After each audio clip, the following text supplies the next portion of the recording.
Cada cop són més els parats que han convertit la seva afició en un negoci, fins al punt que l'Ajuntament de Barcelona ha posat en marxa un programa específic per ajudar els artesans que volen ser emprenedors. I en només 3 anys s'han multiplicat per 10 els artesans que s'hi han apuntat. La immensa majoria són dones amb una edat mitjana de 32 anys.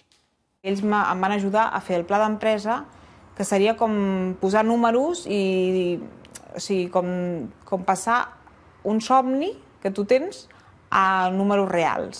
I sí, l'Ester assegura que els números li surten. Va deixar la seva feina de màrqueting per convertir una afició en la seva empresa.